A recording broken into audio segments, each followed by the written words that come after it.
Hello, everybody. Thank you for joining us today in our second webinar in our SMB digital marketing series.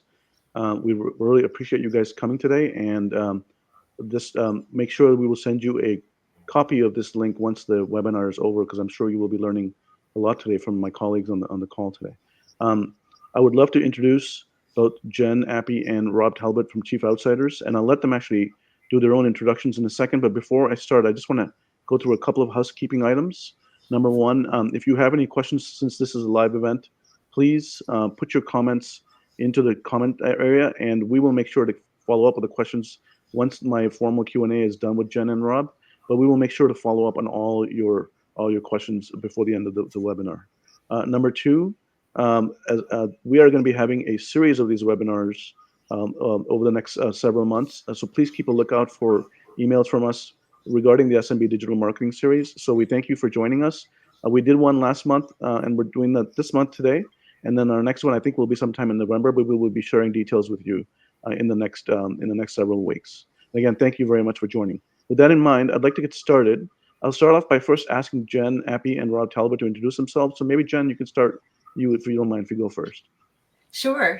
So Jen Appy with Chief Outsiders. I've worked with a wide range of industries, from education, healthcare, tech, insurance, retail, enterprise software, you name it. I've probably done it, targeting both consumers and business buyers. I work with small to medium-sized businesses, and I'm the one that CEOs often call when they want to get their digital marketing efforts off the ground, or if they want to gain some clarity about what's working, what's not working, and how to ensure that they're getting the most out of their digital marketing spend. Hi, I'm Rob Talbot. I've been with Chief Outsiders for 9 years now, and my practice focuses on 3 areas. The first is digital transformation. I work along the same lines as Jen with growing businesses, or businesses that are stalled, or businesses that perhaps have an opportunity to look at their marketing technology stack or their customer acquisition and move that from the golf course to the internet. I also focus on lead generation, so working with companies and sales teams specifically who perhaps either aren't getting the right types of leads, or spending too much, or fishing in the wrong pond. And my last area is on competitive positioning, looking at the landscape and figuring out for my clients, what is that white space? Where should they live? And where should they put a stake in the ground to let folks know that this is where they are unique and where they can bring the most value? Thank you, guys. Obviously, both of you guys are 2 of our key digital marketing experts in Chief Outsiders. So thank you very much for joining us today in this Q&A. I'm going to start off with a general question, which I think we'll start again with Jen, and then we'll go with Rob. I'm going to ask both of you to answer this, which is, why has digital become more important? And maybe, Jen, you can start to start us off. Sure. Digital marketing has become a lot more important just because the buying journey has gotten a lot more complex. I think, Rob, you have a slide on this to show an example of, this is the automotive buying journey, but I think that a lot of customer buying journeys across industries, across sectors, are starting to look just like this. And to just add some research on top of that, we know that for most things, B2B and B2C, research says that about 80% of that buyer's journey starts online, whether it's a Google search, whether it's somebody reaching out to somebody they know on LinkedIn. We know that people prefer the digital buyer's journey. And Jen will share this on the slide next, about when people used to reach out to sales and when now people prefer the self-service model as far down the process as they can. And research also shows that this is going to increase. People like doing this type of research and interactivity online, and it's only going to continue.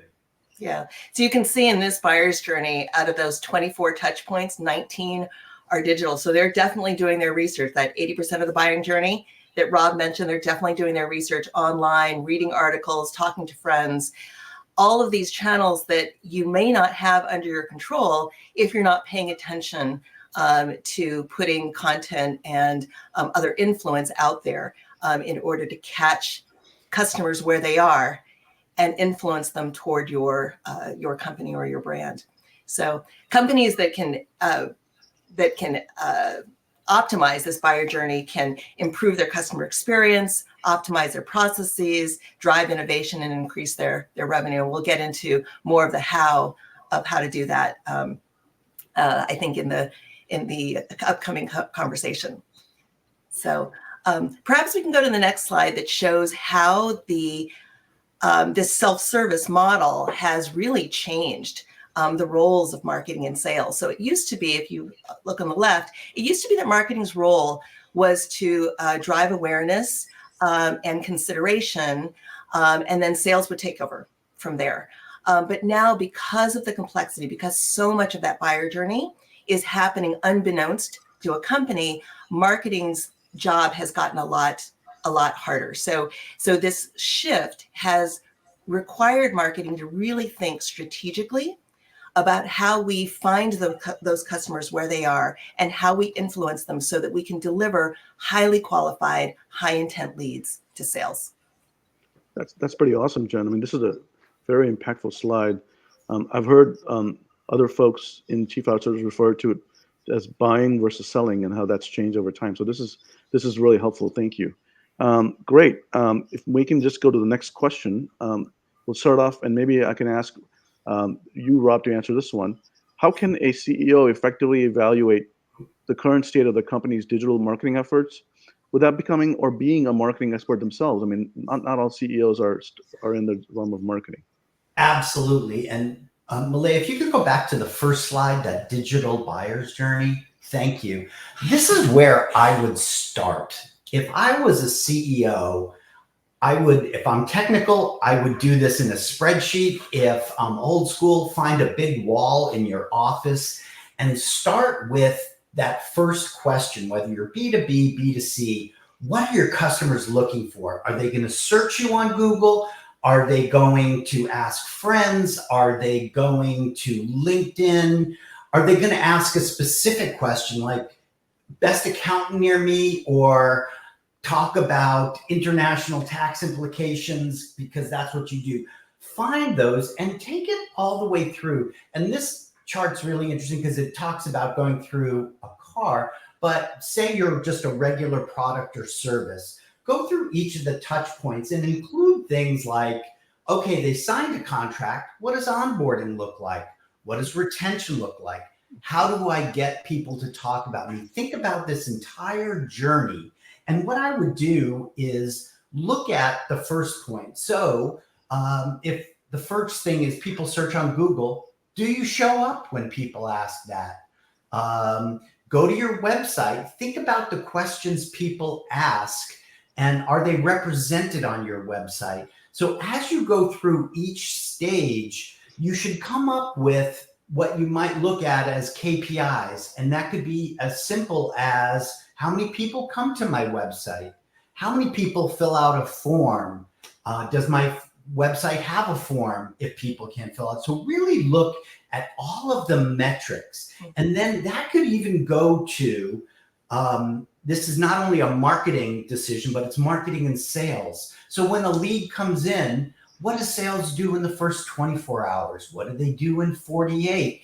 How are they talking to people in between from the time they got their name to the time they're setting up the first meeting? So that's the buyer's journey. The second thing I would look to are cues outside of your website. Do you have Google reviews, and are they good? Do you have people going to your LinkedIn profile, or if you're B2C, to your Facebook? And just write down those numbers, and those are the numbers that you would want to optimize.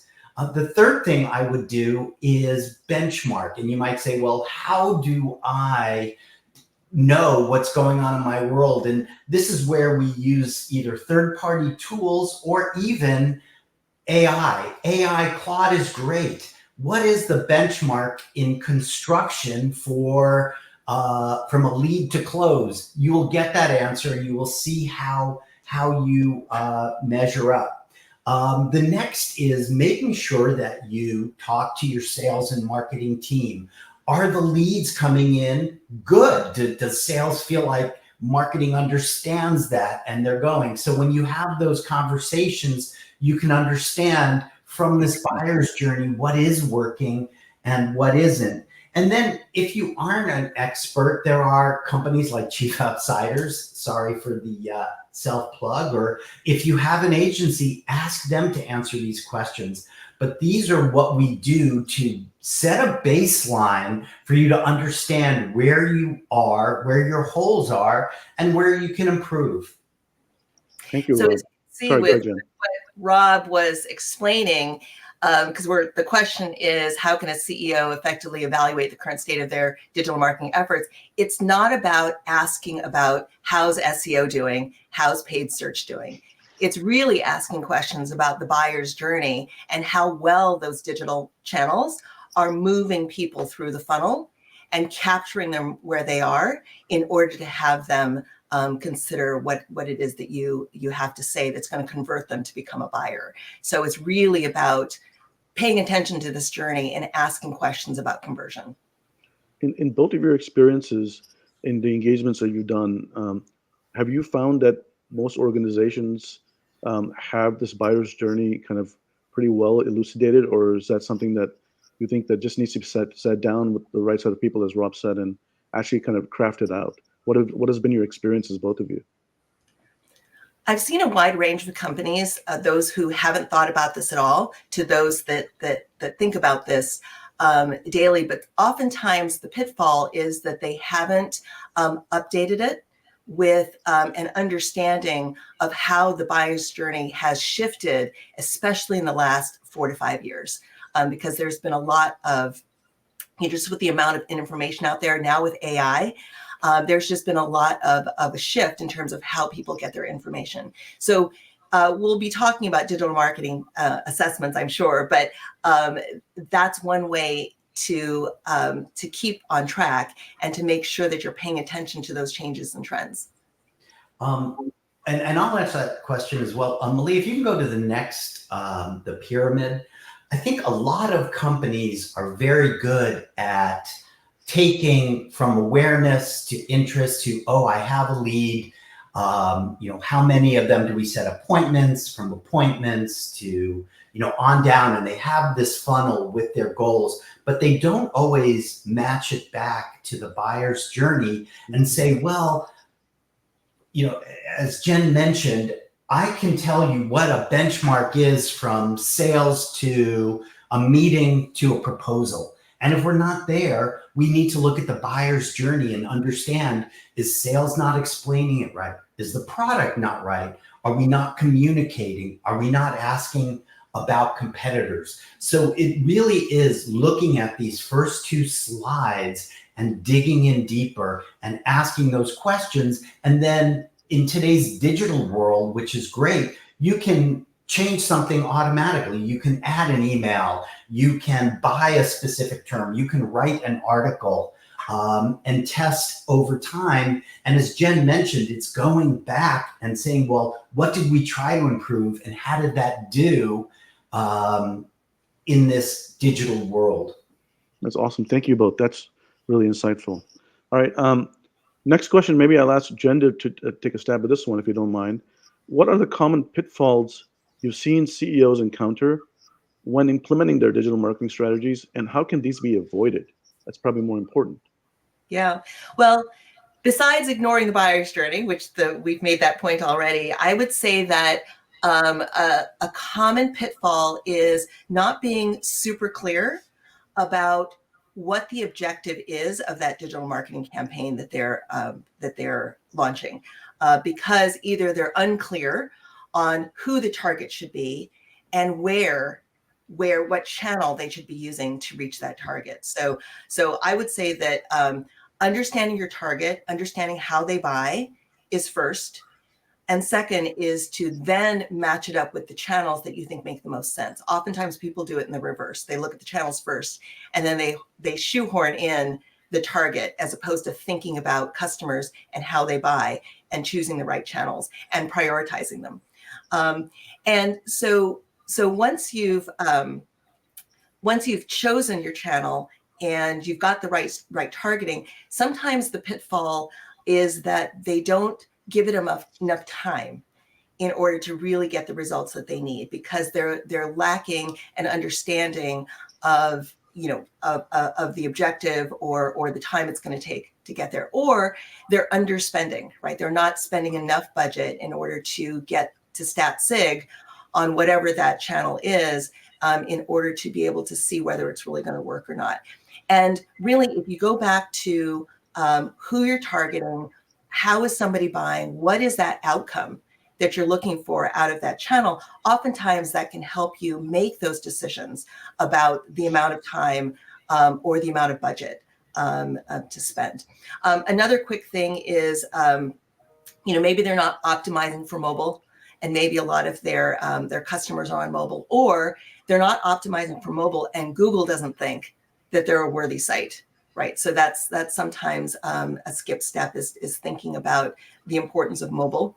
And finally, that omni-channel experience that you want to deliver to customers, thinking about the fact that a customer might be on social media, but also be on your website, also might see your ad, might be searching. This omni-channel experience, thinking about where the customers are and what they might be consuming at whichever stage of the journey you're trying to influence, is often another mistake where the messages that they're getting are not really moving them along in the journey. They're just random, right? Random messages that may not necessarily resonate with the customer because they're not aware of you, or they're not in the consideration cycle yet. So really thinking about the journey, really thinking about where that channel fits, thinking about the messaging that's going to influence. I like to call them relevant intercepts. You want to create these relevant intercepts that make sense and that are orchestrated across all channels. I would add in there, I agree with everything you said. And it's also about giving it time.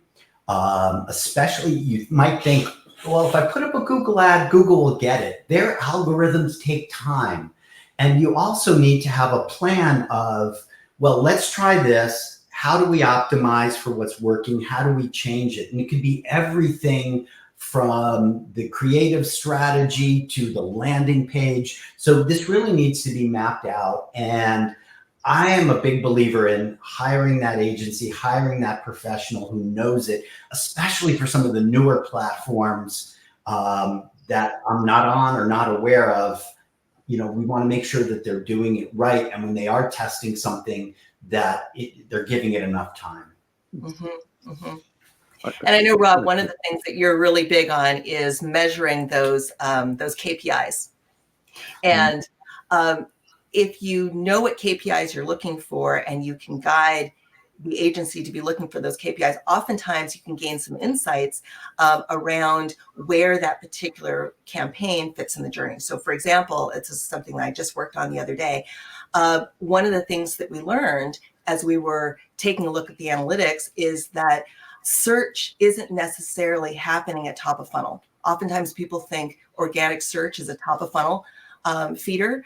But in this particular case, the top of funnel feeder really was that referral or the in-person experience. And where search really made a huge difference was in mid-funnel, and it was branded search.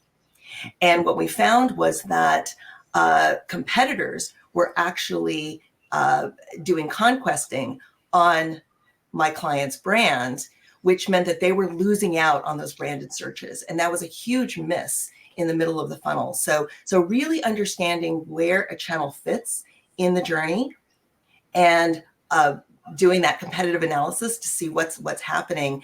One of the things my client's going to do is put in more conquesting campaigns for that middle of funnel so that their traffic isn't hijacked when people are considering them. So that's just an example of how, if you're not paying attention to the analytics, you may completely miss some of those insights. Can I ask you guys to also comment a little bit on paid advertising versus SEO? I know there's a lot of debate in a lot of organizations about that. Like, what are your thoughts around that, and how does it kind of work within that omni-channel mix that you were mentioning, Jen? Do you want to go first? Go ahead, Rob. No, go please. So, I think, again, it depends on where a company is in learning about how they're going to reach their customers digitally. I've used paid in order to amplify what we see happening in organic. I've also used paid in order to understand what keywords drive qualified traffic in order to be able to then make that investment in organic. So it really depends on the stage that a company's at. Right. I think it also requires research on part of the company to really understand, are people coming in because they want to understand a very specific process or product, or I have a client that buys ugly houses, and those people are very much of the moment because they're in distress. So paid search works well. But you then get the difficulty of, well, if we need more leads, we'll spend more. And there is a point of diminishing returns. So you have to look at that. And you also have to know that SEO is a longer slog. And it's not just those two things anymore, by the way. It is the content you're producing. It is the emails you're sending out. So don't become over-reliant on one thing without paying attention to all others, or all of a sudden you realize I've maxed out, or a new competitor is coming in and they don't care about money. They're just going to spend it because they want market share. So unfortunately, it's something where you have to look at each channel, see how they work together. And by the way, paid search is a great way to buy terms that you're not winning on SEO until you get there, and then go down and hopefully be able to spend less. Great. I love that advice. Thank you both. Hey, let's go to the thing that both of you have mentioned already, which is metrics. Every CEO loves metrics. And Rob, maybe you can start with this one. In your experience, what are the key KPIs that CEOs should prioritize when measuring their digital marketing initiatives in terms of like success or not success? There is a slide, and Leah, there you go. Thank you. There are literally hundreds of metrics, but you have to figure out what is best for your business. So return on ad spend. Some people will say, for every dollar I spend, what am I going to get back? And that is an interesting strategy that could work if you say, well, 3x is healthy, but you might not factor in shipping costs or margins. So you really have to look at your business and decide what is best. The distressed property company that I mentioned was like, Rob, our cost per lead is very high. So we worked hard and we drove it right down, and the leads weren't as good. They were coming from areas they didn't want to be in, areas that they couldn't be in. So then we had to go back and say, well, how do we fix this through either negative keywords or geofencing?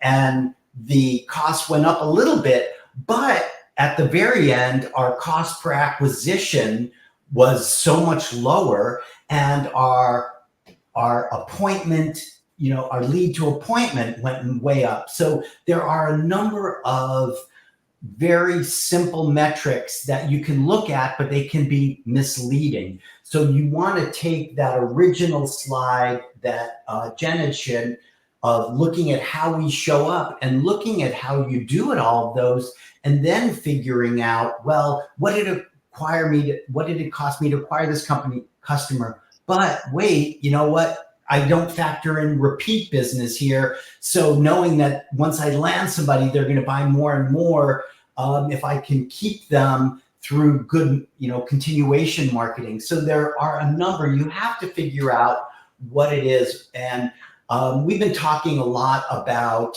the top of the funnel on down, but another way to look at that is to reverse it and say, well, for my business, I want to grow from 10 million to 12 million.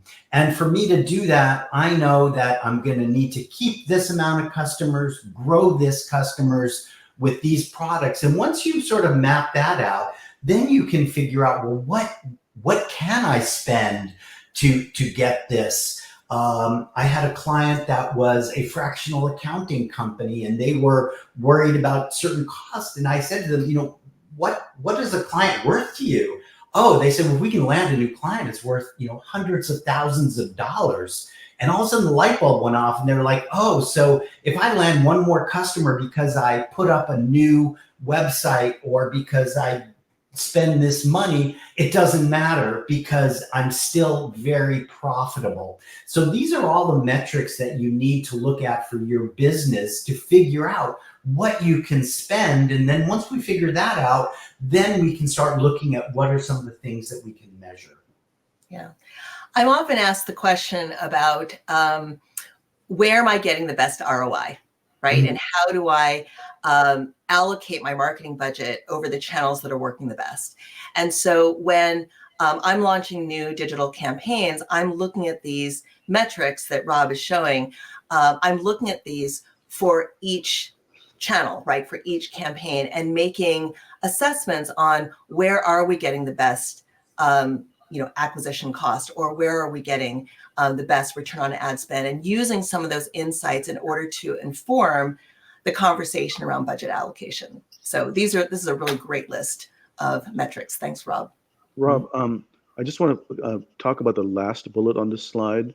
And I know you and I have had multiple discussions on that in the past with some separate engagements we both had. But how does an organization graduate to attribution? And I think maybe this ties back to Jen's comment about omnichannel before, but I'd love for you to give some perspective to the folks on this call with that.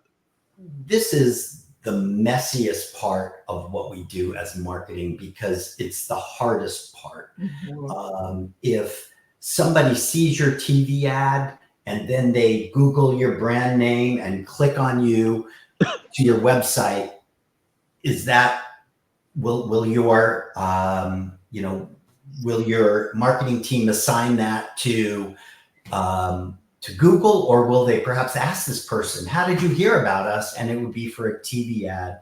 There are a number of different ways that you can look at this, and some of the more sophisticated tools like a HubSpot will keep in track of how people interact with your brand to figure out what that is. I think what makes it murkier and what's really hard for the CEO or the head of marketing is Google has its own set of rules for how it will assign attribution. So you'll look and say, well, how did I get 0.2 customers? And the other thing, as you look at other tools in your chest, you'll say, well, actually, it's odd that my Klaviyo, my email claims more because it goes back 7 days. So there's a lot there. But the one thing I want to bring up, which is really interesting for smaller businesses, with the advent of AI, tools that a Procter & Gamble or these billion-dollar companies would have that would cost them millions are now, they're at the hundreds of thousands of dollar mark. But if your marketing budget is $1 million, $2 million, even $3 million, some of these more sophisticated AI generated tools can help you figure out where to spend more and where to dial back and what to test next. So in this, I look at crawl, walk, run. I would start with Google, see what's going on, talk to sales or customer service, see what people are saying. And then as you get more comfortable, then thinking about more sophisticated ways to test what you're bringing in. Yeah. Awesome. That's great advice. Sorry, Jen, go ahead. I was going to say, I wish that my clients had $1 to $3 million budgets. Yeah. But we do know that there's some very sophisticated orchestration tools, right? There's like 6 Sense and others that can really kind of dial in and especially support an ABM led digital campaign.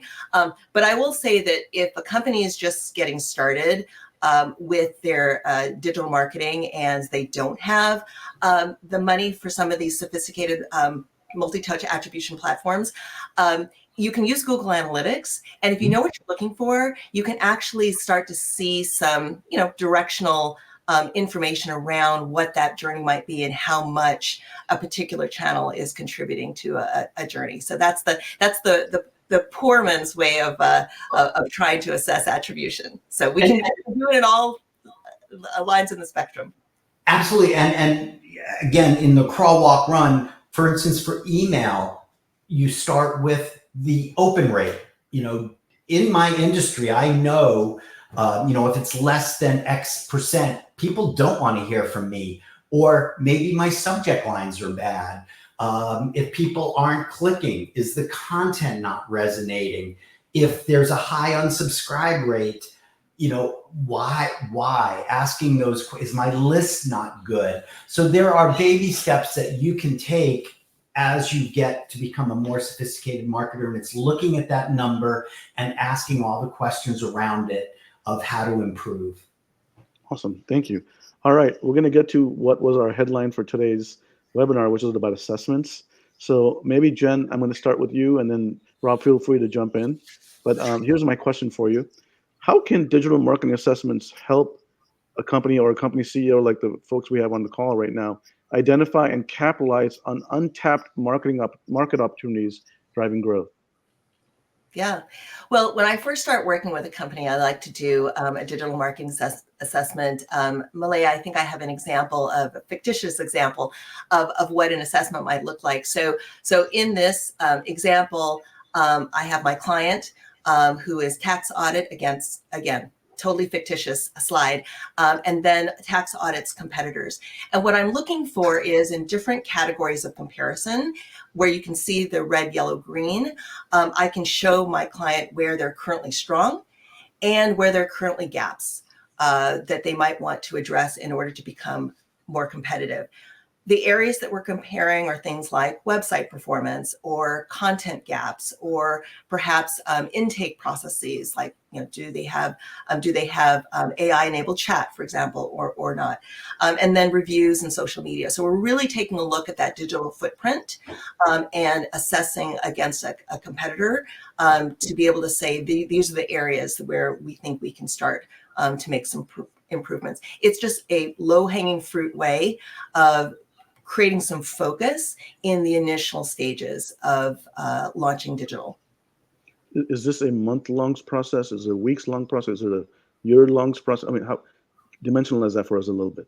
Yeah, so it really depends on how deep you want to go. In a couple of hours, I can do a very light assessment using a few tools that I have. But if we really want to go deeper and we want to look at lots of different channels, look at their social media, really dig into it, sometimes it can take a couple months. So it really depends on how much data we think we need to make the decisions that we're trying to enable. And sometimes we're doing the assessment as we go. We find some of those easy to implement things that are obvious wins, and we go and execute those while we're doing the deeper analysis and mapping the buyer journey and assessing and benchmarking our current campaigns against what competitors are doing. I do want to mention that one of the things that is often overlooked in a digital assessment is performance on local SEO. Google has started to really prioritize local intent in certain categories. So if you're in a category where Google has decided that local intent is important, it's going to prioritize local results on page one. And so for a business, whether or not they're trying to get local as one of their primary objectives, needs to pay attention to what the category is doing, because that might impact their ability to rank on page one. But those are the kinds of things that will come out in assessment when we do that side-by-side comparison. Great. Rob, any comments? Yeah, I would mention that when we do an assessment, it's not only, it's looking at the company. Does your website show up? Is your social media effective? Are people finding you based on brand terms or highly specific terms? But then looking at competitors, and those can be direct competitors or aspirational competitors or regional competitors that you might want to look at. That's also important. And it could be very interesting. I had a client that sold yachts, and they're like, hey, Rob, should we be on TikTok? I was like, what 12-year-old is going to be buying a yacht? No.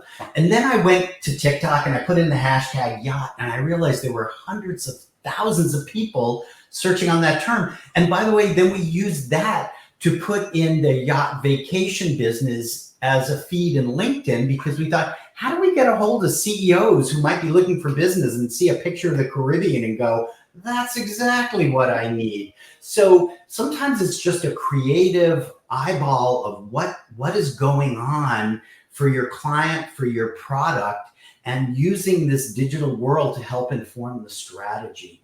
And as Jen mentioned, it could be as cursory as let's just start with SEO and see where we show up, to doing a deep dive on who's buying paid ads and what.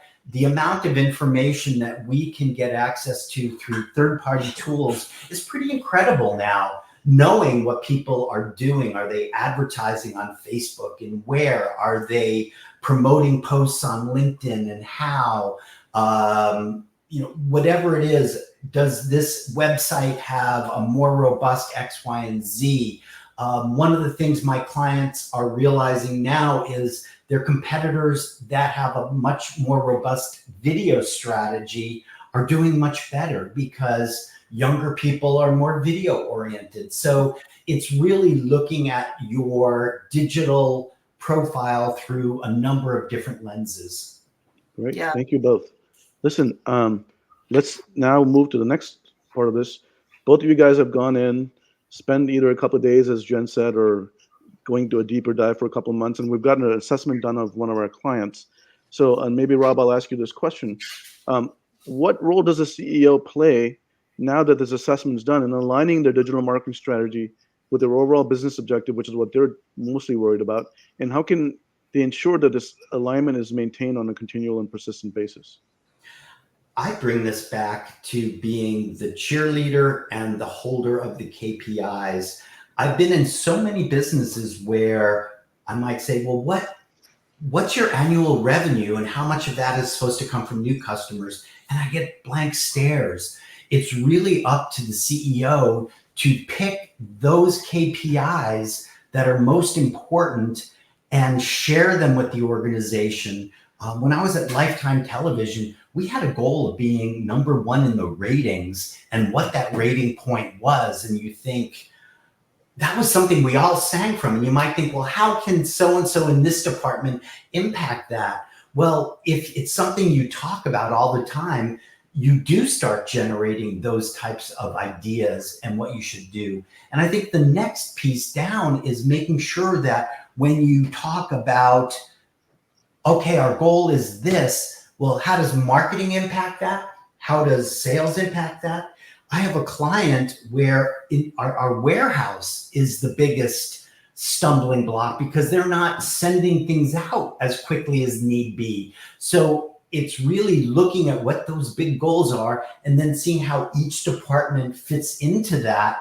So now warehouse can raise their hand and say, I promise to get things out at a 95% shipping rate. I need to pay overtime this week to do that, right? So it's thinking about what those big goals are and then how to live them every single day and how to foster those interdepartmental conversations. So you're not pointing, marketing says I'm sending leads, you can't close, and sales saying your leads are cruddy, do this. It's about opening up those conversations so that you can smooth out these differences and we can all work together. And that comes from the very setting that goal.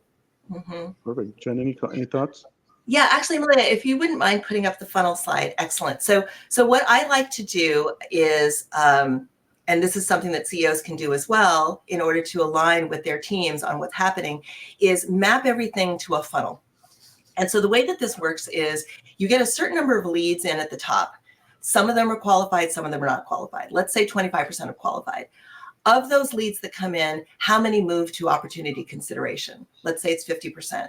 Of those opportunities, how many really move to serious evaluation? And then how many convert to purchase? And then of course, how many do you retain? How many can you upsell, cross-sell? So by mapping the efforts to a funnel like this, which is basically the customer buying journey, and keeping track of the conversion metrics at the highest level, this can be a way to align the conversations around digital marketing performance, launching new channels, making new investments, shifting marketing spend.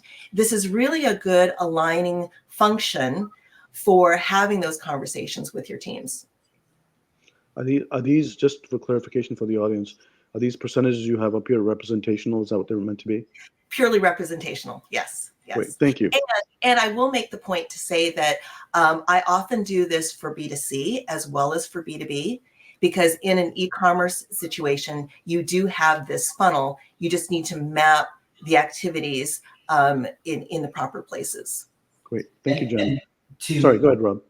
To just jump on what we said, a lot of my clients don't, when we have our sales meeting, they pull up an Excel spreadsheet.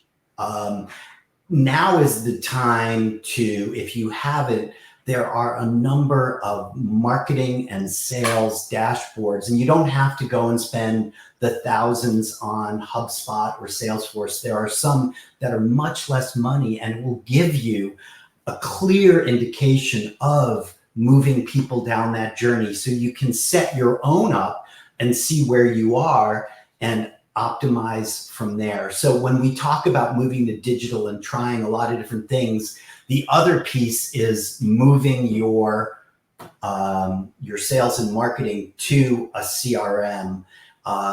And there are so many CRMs that are specifically designed for specific industries. I wouldn't say one or the other. There are some that are HIPAA compliant and some built for accounting firms or construction that may allow you to keep bids or other things in there. So really think about where you are. And if you're trying to grow your business by X% or get to, a $50 million company, at some point you're going to need to investment spend, and you'll want to get something that marketing will use and sales will use and accounting will use. Otherwise you won't have success there. So as we talk about these things, there are tools to help you manage that. Great, thank you, guys. All right, I'm coming on the back end of my prepared questions, and maybe this is my last question for you, Jen, and maybe Rob, you can jump in afterwards. But now you talked a couple of questions ago about conducting a digital marketing assessment. How frequently should a company or a company CEO conduct such a digital marketing assessment? And what are some of the indicators or signs that it's time to do another one? So I would say that from a CEO point of view, at least doing this annually will ensure that everyone's on track, and will provide the insights that perhaps can be addressed in an annual planning offsite. Reviewing them quarterly, having the team be able to talk about how they're improving those funnel metrics quarterly, I think is key. And maybe that's the tipping off point for talking about new investments or shifts in consumer behavior that are causing some underlying shifts in how the team is thinking about customer acquisition. And then if they're doing their competitor analysis regularly, they may start to see where they might have to make some shifts and see it before they would have when it impacts sales. So keeping on top of what competitors are doing in these quarterly assessments or annual assessments is really key as well. But for the team itself, they should be looking at their metrics and assessing what's happening weekly, monthly, in order to keep everything on track. Thank you. Rob, any thoughts to add on? Or I agree 100%. I think the annual plan with big quarterly, because there is seasonality with a lot of my clients, but most of my clients will look, how many leads did we get in? How many sales did we have? What channel did they come from? So marketing is optimizing, weekly. They might get together monthly with sales to talk about big changes, and then quarterly, how do we do and what are we going to do in an agile environment to improve that over the next quarter. And then competitor, Jen is right. I think, especially in this world, I love to have interns buy from customers or go to their store or use their website, play on their social media. You get so much insight and fresh perspective by having different people in your company kick the tires of competitors on an ongoing basis. Great comments. Awesome, guys. Thank you. Listen, I really appreciate the incredible expertise you provided our audience today, both of you, both Jen Appy and Rob Talbot. And I'm going to end this session today with kind of a general question again. I started with a general question. I'll go back to a general question. And Rob, I'll start with you. Just if there was like one or two key marketing trends that you would want the audience to know about that is up and coming, do you have any thoughts on that you could share? There are a number of new self-service media buying tools that are so sophisticated, but made so easy for the end user that you don't need three or four, you don't need a paid search agency and a TV agency. I mentioned my distressed buying, my home buying company. We have a self-service tool that allows us to buy TV and radio by zip code.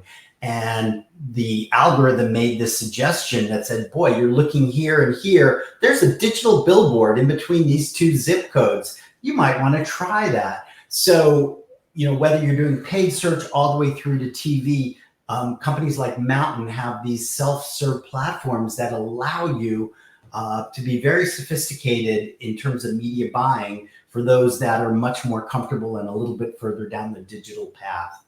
But that's, I think, where we're going. That's awesome, Rob. Jen, how about you? When I look at what's happening in the marketplace, I just think that marketers are going to have to get a lot more strategic about how they approach their omni-channel campaigns and how they employ digital specifically. When I look at the stats of 500,000 websites launched every day, 10,000, the average American sees 10,000 ads a day with social media and everything else going on, and people getting upwards of 100 plus unsolicited emails every day. There's so much noise out there. So the only way to really cut through that is to be really targeted. Again, as we opened up the discussion with talking about the buyer's journey, knowing who you're targeting, why they buy, how they buy, and then orchestrating activities around that. And I'll use my local SEO as an example here. Once we had that insight that we could use local SEO to our benefit, there's a company I was helping that really does focus nationally, and they said, no, we're national, we're not just local. But what we found was that those local leads that we brought in converted at double the rate. So it lowered our overall cost of acquisition. So when you can find strategies like that will make a difference, it can really materially impact your customer acquisition process. So I think getting a lot more strategic, really paying attention to the KPIs, and really thinking about who that customer is and how to best meet them where they are is going to be what marketers have to do in order to get the ROI they need out of their marketing campaigns. Wow. Thank you guys both. I took a bunch of notes. I'm sure the rest of the audience did as well. Rob Talbot and Jen Appy, both from Chief Outsiders, we very much appreciate both of you, and thank you for making the time today. And this concludes our session. Thank you. Thank you.